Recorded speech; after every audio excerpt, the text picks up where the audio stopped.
Well, good morning, everybody. Thank you very much for inviting me here, and thanks very much for the opportunity to talk about a subject that I'm rather passionate about.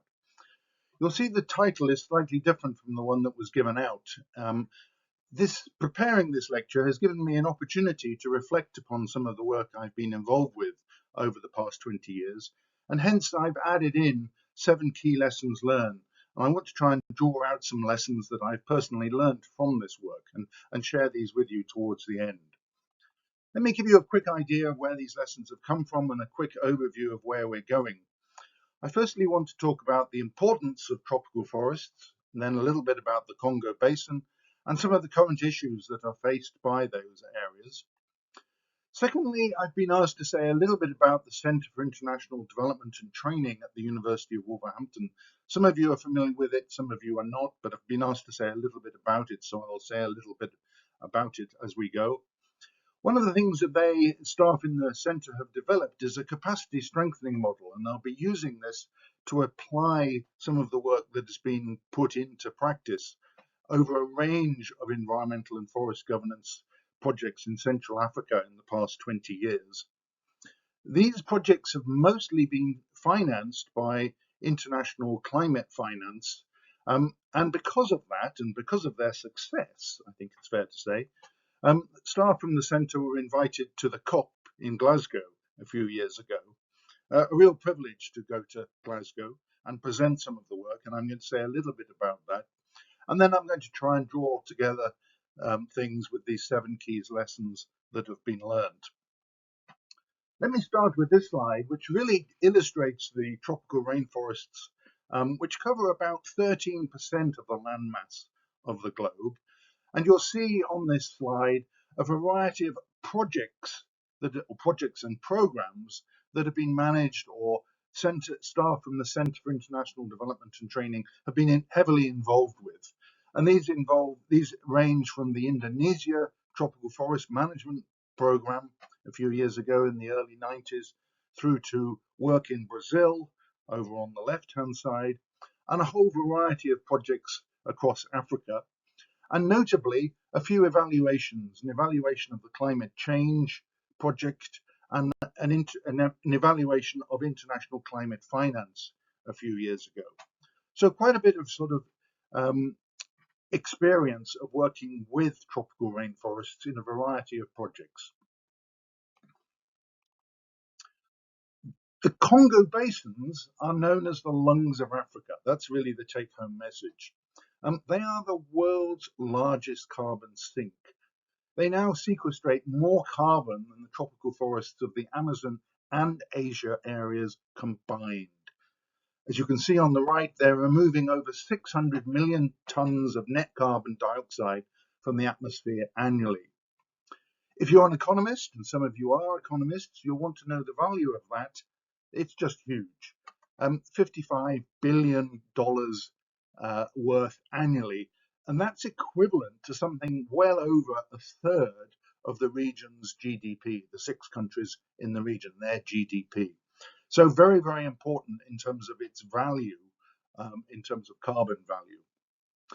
Clearly, tropical rainforests are important to the economy. The timber industry is a major employer, and timber could be used to drive economic growth and agroforestry industries. And you don't need me to say anything about the large reserves in oil and minerals across the Congo, which are pretty huge. They're also very, very important to the people. 130 million people dependent living in and around the forests, many of these being indigenous and local populations. It's a really vital area. It's also one of the most biodiverse places on the planet. You can see the figures here. Endangered species, forest elephants, the okapi, bonobos, chimpanzees, and mountain gorillas. And I'll say a little bit more about the mountain gorillas a little bit later. The area is under pressure, real pressure. At the moment, only about 17% of the Congo Basin is actually protected, and large areas are being lost to legal and illegal logging, mining, agriculture, and other pressures. effective governance is absolutely crucial. And I'll come back to that and say a lot more about that as we go. But first, I want to say a little bit about the Centre for International Development and Training and explain its role in this little story that I'm going to be telling. The centre has a 50-year history now. It's celebrating its 50th year a couple of years ago, but still celebrating it, as you'll see online. It started back in 1972. Jeff Wilkinson and John Lowe were the founders of it, and they set it up in Wolverhampton Technical Teachers College, as it then was. The Teachers College then became a polytechnic, and they changed the name to Agricultural Education and Training Unit, which really reflected the sort of work that was being done at the time. That then changed with forestry and environmental work coming in to Centre for Rural Development and Training, and then more recently, as it became part of the university, to Centre for International Development and Training. It's a centre that's worked in probably over 150 countries now over the past 50 years. Interestingly, it's self-financed within the university. It's had an annual turnover of between 1 and 3 million most of the years it's been running. And interestingly, it's marketed as a not-for-profit social enterprise. It's not trying to make money. And I think that's quite important. Most of the funding comes from competitive projects and programs, i.e. grants, and consultancy, and mostly contracts. For example, the Congo Basin work is funded by a whole range of international organisations. I have to say mostly by EU and DFID, or FCDO as it now is, but a range of other organisations have been involved, as you can see here. The centre is known for its training of many of the staff in those organisations in results-based management and things called log frames, results frameworks, and it's done a lot of work with the staff in those organisations over the past 20 years. Less known is the capacity strengthening model that was developed by staff in the centre. A very simple model at one level that answers a few key questions: who, what, why, where, how. Let me try and quickly talk you through it. In the center of the model, as you can see here, is a cycle, really a sort of needs assessment cycle, looking at the needs, designing a response, delivering it, and evaluating it and learning lessons as you go. So that's the sort of cycle that's key in this capacity model. On the left-hand side, you have different levels. Obviously, training individuals, be they students, be they professionals, be it at organizational level, programmatical level, or institutional level. We need to think through what levels we're trying to achieve, what levels we're trying to work at, and what the implications of that might be. And then on the right-hand side, we have competencies, capabilities, and capacity, the 3 C's, as I call them. And again, we need to think through what is it we're trying to do. We think we are trying to increase capacity to contribute to local and international development. And that is really what is needed, as you can see from the arrow to the right of that, really to have increased sustainability. And I want to apply that model to some recent work across Central Africa in the Congo Basin. And I'm going to be talking specifically about improving forest governance and the work that's been done over the past 20 years. The start of this work was when myself and a couple of colleagues, Des Mahoney and Gavin Jordan, were asked to undertake an annual review of a very small DFID program called Illegal Logging Program back in 2004. And thank you to John Hudson for giving us this opportunity. Here you can see some tropical rainforest. What was tropical rainforest? Being cleared for oil palm in this particular case. Having this opportunity for me was a really important, I was really enthusiastic about it because I had seen a lot of illegal logging in various countries.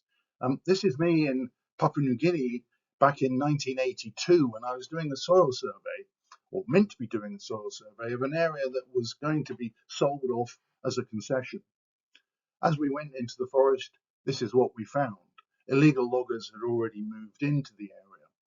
And I've seen similar work similar illegal logging in Indonesia and in Brazil. A fairly depressing situation where money is literally just being extracted from the forest illegally. No taxes paid, nothing at all. So I was very keen to be involved in this annual review, and we put a lot of effort in to the review, came up with, I think it was over 20 recommendations. But we found that the program was a really excellent program, really doing lots of innovative things in a really effective manner. The one thing that was tricky was the fact that this was the question that was being asked, because at this point in time, DFID was changing towards everything being related to poverty under Claire Short's leadership. I'll say a little bit more about Claire Short later. It was quite difficult to show that reducing illegal logging reduces poverty. Quite an academic question, you might argue, but quite an important one in this case. What we could say, and what we can say, and what I will say, is that I strongly believe that the environment cannot be safeguarded without reducing poverty. Poor people are not going to look after their environments for the fun of it. They really need to be pulled out of poverty or be helped out of poverty before that can happen. And that was really, really important that we actually understood that. The illegal logging program under John's leadership had a variety of strategies. One of the strategies was working with the timber industry, and we were asked to develop some communications work with the international timber industry. And we had the pleasure of developing this DVD called Above Board. You'll see the FSC logo on it, Forest Stewardship Council logo on it. It was really around looking at the incentives for the timber trade to actually trade legal timber only, to stop trading illegal timber. Quite a hard message, because you cannot say to the timber industry, you're going to increase your profits. They might actually slightly reduce their profits, but you can encourage them to take an ethical and environmental approach to the work which they were doing. Now, I'm pleased to say this DVD was produced in no less than 7 languages. Here's the Chinese and the English version, and over 5,000 copies were produced and given to the international timber industry across the globe. We'd like to think that it had a reasonable effect, because literally over the next few years, the timber industry took illegal logging, certainly in Britain and in Europe, very, very seriously, and made a series of changes. There was a big lobby, if you like, really to change things, and change was brought about over a period of time. The other aspect that we were asked to look at when we did further reviews between 2007 and 2009 was really to develop a large capacity development program, really to address some of the weaknesses actually that were actually in the illegal logging sort of system overall. We used a couple of definitions given here, standard definitions, but at this point in time, I needed to point out that we weren't really sure what capacity development actually was. Staff in the Centre for International Development and Training had been heavily involved in teaching many of the donor staff, many of the aid agency staff around logical frameworks and results frameworks, results-based management. So we were very keen to take this approach. And it was very interesting to see that the World Bank picked this up and applied results framework to some of their own capacity development work. Likewise, FAO, who we were involved with, were thinking through what capacity development was, and they came up with this really innovative model looking at the 3 levels, if you like, of individuals, organizations, and the enabling environment, and trying to improve all 3. So they were doing a lot of thinking around this and published their model a few years later in 2012. And then finally, DFID published a how-to capacity note in 2013. And the EU also had their own definitions. So lots of academic work was going on around capacity development at the time, and I hope we contributed a little bit to that. I'd like to think that we did.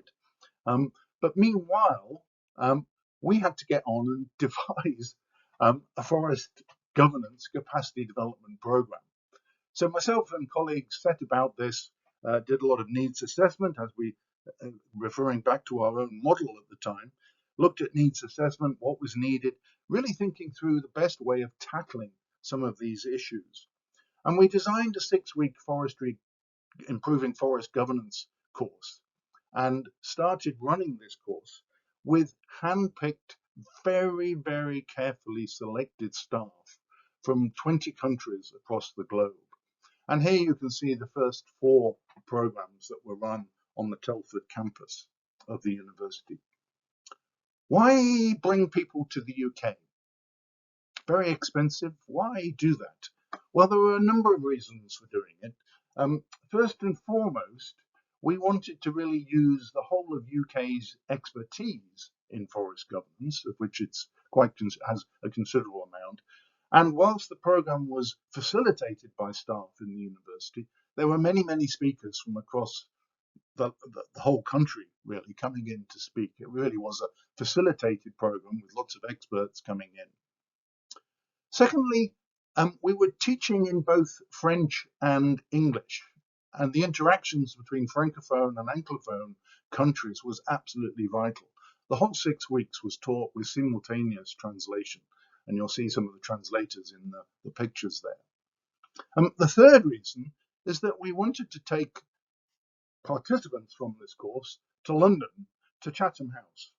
And Chatham House were running a very, very innovative forest forum, bringing together people from the timber industry who would sit in the same room under Chatham House rules, really listening, talking with the likes of NGOs, civil society organizations, Greenpeace, Friends of the Earth, some people who might be considered to be quite extreme in their views, but this interaction between the industry and civil society was really, really important. And in fact, this was the model of bringing people together for constructive dialogue that we picked up on and tried to replicate, really working with our definition of capacity development being an endogenous process, recognizing that we as external actors could only really play a supporting role. It was domestic leaders who have to develop and implement their own strategies. It was them who had to make sure that the institutional framework is amended in their own countries. Consequently, we took the Forest Forum model and almost, if you like, sort of took it on the road. A whole variety of forums were run, Vietnam, Papua New Guinea, a whole variety in Southeast Asia. This is the 10th Forest Forum, which is in Cameroon, one of the first in the Congo area. And I had the pleasure of attending this one, and you'll see it was people sitting in the room listening carefully to each other over a couple of days. Lots of learning going on. I'm pleased to say that this work was supported by the EU and DFID at the time. And we had a very large project called Strengthening African Forest Governance Programme, which ran between 2011 and 2015, as you can see here. And this really took some of the forest forums out on the road across Africa. Meanwhile, in Telford, we were hosting annual meetings of the DFID Forest Governance Market and Climate Programme. That was the new name of the illegal logging programme. We were hosting grantees and experts from across Europe. You can see a picture of them here. You can see Andy Roby standing there with his cup of tea in the middle of this picture, interestingly. We were bringing together people really to look at capacity development and really develop how things could be coordinated, how things could be translated out into the field, thinking through who were the really key players in this process. And this was a real privilege. You can see some of my colleagues there in the picture as well. We then launched into the Congo Basin Voluntary Partnership Agreement project, again funded by EU and DFID. I won't go into the figures here, but you can see a huge amount of activities going on, a huge amount of sort of work that was done over the years of this project. I will just point out the educational collaborations with the University of Chang in Cameroon. I think that was a really important sort of process, building up capacity not just out in the field with frontline staff, but also working with universities who continue working with academic institutions across the region. And this all led into our partnership sort of model, as we called it, of really working, promoting what we called inclusive green growth. I don't want to get stuck into the definitions of green growth here, but we talk about green growth in the centre. And here you can see the sort of model applied. This was actually put together for a bid, unfortunately an unsuccessful bid to the Global Challenge Research Fund, where we explained what we were trying to do across the Congo. This is very important, the context of what was being done or what is being done. Important to point out that 60% of people living across the Congo are on less than $2 a day. Connected with that is the fact that there are high levels of economic growth across the Congo, but with an active population expected to double in the next 30 years, there's a lack of benefits to rural poor. Money is going into Brazzaville, Kinshasa, the big cities, and lots of other challenges, as you can see here, including that of instability and conflict. But what also is important is that there is increasing recognition for both environmental and climate justice. And people are beginning to recognize internationally that the Congo is really, really important in terms of conservation of the rainforest. The vision that we had was big. Here's our vision that we had for this particular bid. The key really was goal number 17 of the Sustainable Development Goals that had just been developed at the time, which was all around partnership. You could say, how could a small group of staff in the Centre for International Development have any impact? Well, it was all through partnership, by working with partners, civil society organizations across the Congo, and working with the funding agencies, most of those at the bottom here. The next project was the Citizens' Voice for Change, and it says what it does on the tin, the Citizens' Voice for Change. This project was all around capacity development, a whole variety of capacity development methodologies listed on the left here, you can see, really to build up capacity of frontline staff, key staff who unfortunately previously had only been talked about in a sort of object sense rather than the subject of what we were trying to do. Recognition that there was frontline staff, people living in and near the forest who are critical if we're going to save the tropical forest. Working at many different levels, working in the field level, working with individual students, but also working, if you like, at sort of a conference level, at institutional level. And the seriousness of the work was such that Interpol were involved. No secret that people involved in illegal wildlife trade were also involved. Same people, what a surprise, involved in illegal logging. So Interpol's involvement was also key. A great project that achieved a lot, emboldened a lot of staff, many of them being very, very brave, taking on very powerful actors and players across the Congo region.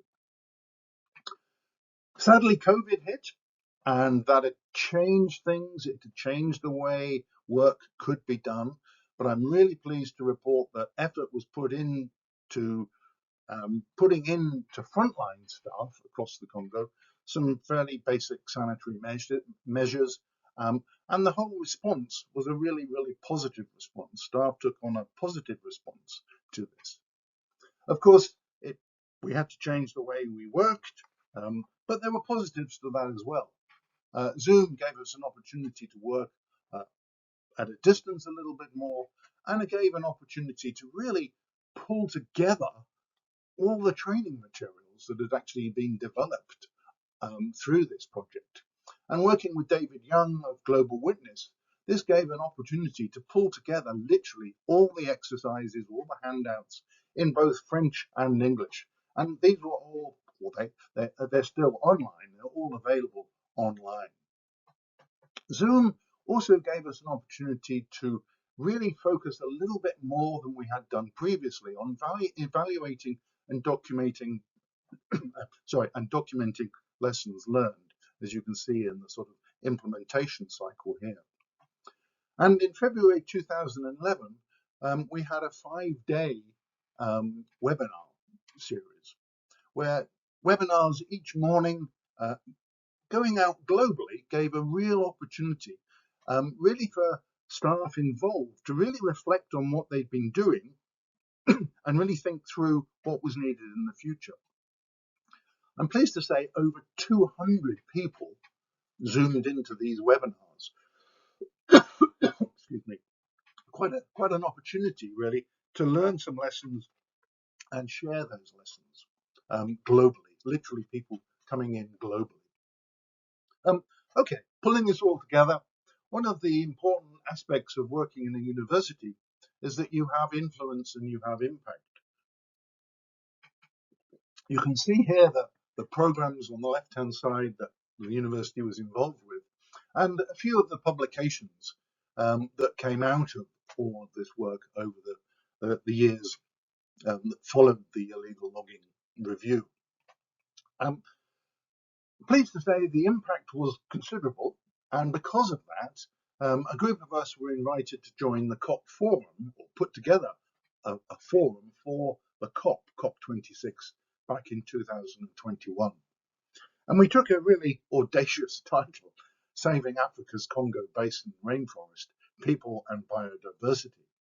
And we had this interactive forum that was put together. Here's the team that were on the panel. I must just mention that the key person here is Professor Aurelian, the first black professor in the University of Wolverhampton, I'm proud to say. Really quite an amazing guy, now running his own consulting company, ACE D&H, based in Wolverhampton. But he did a really, really excellent job, along with my other colleagues, Sarah Thomas and Richard here, as you can see. But colleagues from across Africa involved in this, including Alison Hoare from Chatham House, who had been so key in some of our work. But it was a real privilege to actually have these colleagues at this forum. Here we are, as you can see us. Everything was done in both French, simultaneously translated into French. So it's in French and English, and it was broadcast worldwide. You can watch the whole video with the links below. But the message was very simple. The message really was that we know the effects of tropical deforestation and we know how best to prevent it. Secondly, we were reiterating the calls for environmental and climate justice, which are growing ever louder. And our key message that we put at COP26 was, put your money where your mouth is. A bit of an audacious message, but that's what we put together. We call for the international community to provide sustainable support for citizen-led monitoring of forest-related climate change commitments. It's only the people involved in and around the forests who are going to actually save them, in our opinion. I'm pleased to say that COP26 saw a range of commitments on forest. I won't go into the details of them, but there were many, many pledges given at the COP26. It was big in terms of forestry. The challenge, of course, is now to translate those pledges into transformative action on the ground. And that, of course, is still an ongoing challenge. I want to finish with a few reflections of my time working in international development. I think the biggest challenge we have in international development is around lesson learning. The theory we have of this sort of project program cycle is great. We all subscribe to it, we all think it's good, but rarely do we actually carry it out. And there are a number of reasons why. Sometimes we look in the mirror and we don't see ourselves. Organizational challenges, there are many. Often we've just got to get on and deliver and spend money. Staff, high turnover in many organizations.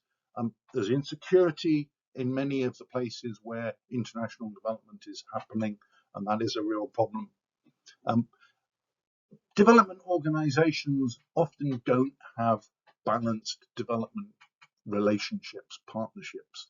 They're unequal in power. There's no getting away from that. Quite often people are very focused on what they're doing. Sometimes that's a good thing, sometimes that's not so good. Quite often there's a lack of organizational culture really getting people to think through lessons learning. And finally, I don't think there are many real incentives to learn. Quite often people are just moving on to the next job. I don't want to go into lessons learned really around forest governance in a bigger picture, but a few references for anyone who wants to look at this. A very interesting blog, World Bank blog, well worth reading, and a very interesting argument from Global Witness outlining some of the current challenges. But also there's been an ICAI independent review, and I'll come back and say a little bit more about that in a while. I want to try and pull together some very simple lessons that have come to me, if you like, from the work that I've been involved with. And so this is rather personal, if you like. The first is that capacity development is usually expensive, but it can be cost effective. If you use a needs assessment cycle, you look at gaps, you look at priorities, you look at opportunities, and you think through challenges. If you think that through, as outlined in this capacity strengthening model, I think it's well worth doing, and I want to try and demonstrate that. The second point I want to make is that I believe that a results framework approach is useful. Monitoring and evaluation are critically important, often forgotten in programs. But building on what works and focusing on this bigger picture of impact and influence is, in my view, really, really important. It's asked in the model, what's the capacity development for? Why are we doing this? What is it we're actually trying to be effective, or what's the change we're trying to bring about? It needs to be undertaken in partnership.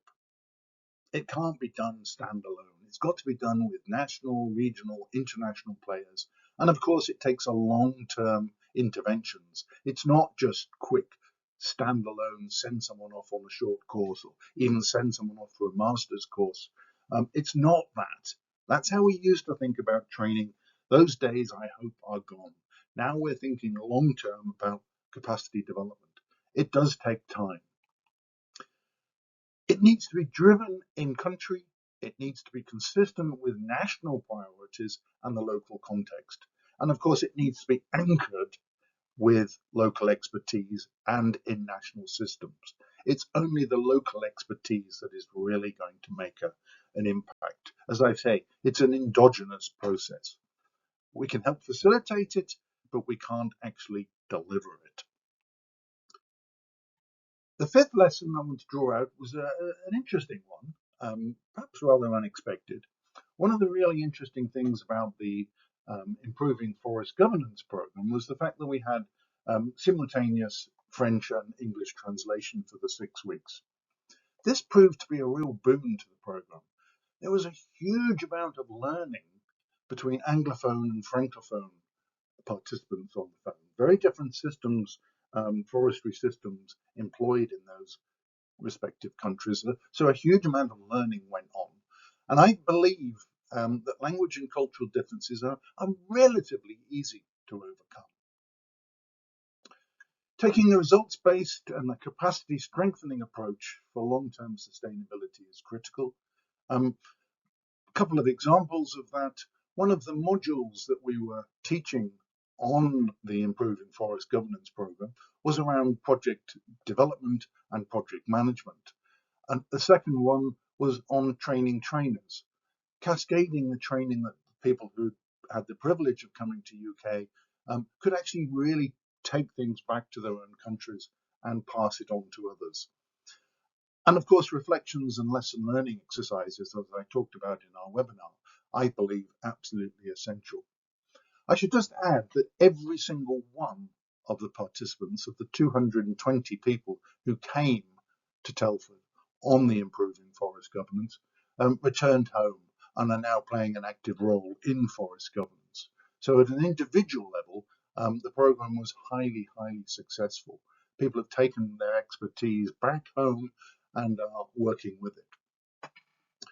The final point may sound a little bit trite, but I really want to emphasize this, and that is that organizations and institutions are made up of individual women and men. So easy to say, but so many times we forget it. Women and men at all levels matter. And I just want to recognize and say thanks to a number of people, of staff who I've had the pleasure of working with over the last 20 years. And I want to start with Claire Short, who established Department for International Development. David was talking about the book, The Rise and Fall of DFID. It's perhaps a sad read, but it's an amazing read when you realize the impact that Claire Short has had on international poverty. It was one of my greatest pleasures in my career to actually be able to present Claire Short with an honorary degree from the University of Wolverhampton. And I want to say a big thanks to her and a big thanks to Vice Chancellor Jeff Layer. Jeff Layer was incredibly supportive of the Centre for International Development and Training when I was there. He actually visited projects in both Rwanda and Cameroon and was really, really committed to the work that was being done. A real ally, a real individual who made a difference. And a number of other individual colleagues within the centre. The head of centre now, Ella Haruna on the left with the microphone there. Aurelian, now running his own consulting company, ACE D&H, based in Wolverhampton, doing a really excellent job. The late Jill Edbrook on the right. I have to mention Jill. Jill was so keen on the programme, but such a loss when she sadly died. On the bottom there, my colleague, long-term colleague Des Mahoney, Rusana Begum, Sarah Thomas, Richard Nyendra, and Habiba Mohammed. And colleagues, dedicated colleagues, all who have been involved with this work over the past 20 years or so. Real great colleagues, really great to work with individuals who made the Centre for International Development and Training what it was as an organisation, but also had the pleasure of working with a whole variety of others all across the Congo region to help build capacity there. Of course, the key question that everyone is going to ask me, so I want to try and answer it before you ask me, is, has the capacity strengthening work been successful? Well, I go back to the model again. Think about the different levels. If we think about the individual level, I think the answer is definitely yes. A huge amount of, in fact, 220 staff who came on that program, I think, have benefited from it. They benefited not just from the teaching that went on, but from the cross-learning that went on in that program.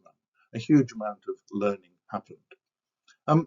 Many of them took that opportunity back to their own countries and have been working in civil society organizations, really helping improvements in their own countries. Here's a simple example from Jean-Marie, who's actually interesting, has been very, very influential in writing about Chinese investment in the Democratic Congo of forest.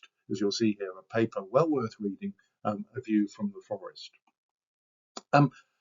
Moving up, project level, program level, nice to have a compliment from the ECDG Environment, congratulating the project on work done in constitutional reform, changes there at a higher level. But of course, when we look at even higher level, It's very, very difficult to say. Um, but I will make reference to the ICAI report, um, which undertook a review back in 21 of all the programs tackling deforestation and biodiversity loss. They were very positive about the work of the capacity strengthening work, very much a green light for that aspect of the work. But they did conclude, sadly, that there is really a lack of evidence to show impact at scale. That is perhaps inevitable, given that it's all relatively recent. And of course, this work is still going on. A colleague in the Centre for International Development literally has just published a paper with Conservation Justice on the challenges in Gabon. This just came out just before Christmas. A very, very interesting read. Please do have a look at it. So the work goes on. It is going to take time, and it's very difficult to show, difficult to prove, like it's difficult to show that illegal logging is reducing poverty. It's very, very difficult to show the long-term impact of that work at this point in time. However, I want to finish by talking about a particular program, a program around the mountain gorillas that I mentioned earlier. This is a long-term, a really long-term capacity strengthening program. A capacity strengthening program that has really tackled a conservation issue in this particular case, and an issue where capacity has been built in frontline staff around the areas where the gorillas live to really build up ecotourism, to look at income generating projects around the area, really to try and look after the African gorillas. And you can see the numbers. It's increased from 620 back in 69 to just over 1,000. A large increase given the very, very small numbers of these most amazing creatures. And I just want to finish in perhaps a difficult couple of weeks where we've seen USAID literally sort of being wiped off the map, and the implications of that. Losing DFID was bad enough. Losing USAID seems to be repeating the pattern, although it's being done in such a brutal way. And it's very easy to get depressed, but I want to finish really with this positive story around the mountain gorillas.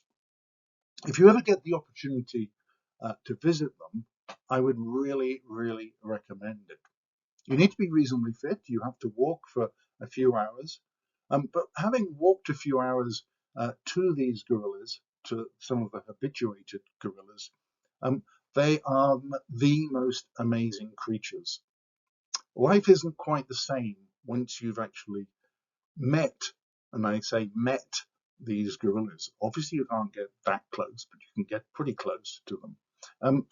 And you look at them, and they look back at you as if to say, thanks very much for coming here. It's nice to see you.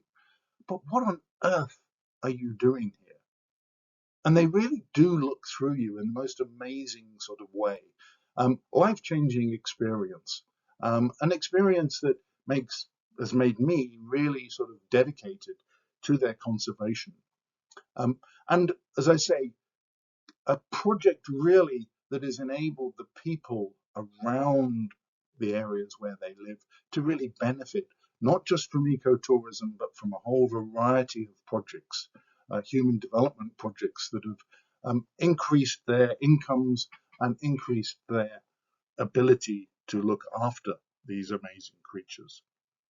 So I want to finish really by saying the African rainforest, the Congo rainforest, isn't just about conservation. It is about development. It's an area that needs development. It's an area that must be developed. Only with development, only with overcoming poverty, can we hope to actually look after and preserve large areas of the rainforest in the future. Thank you all very much for listening. Thanks for coming today and being here. very happy to take any questions. Thank you all.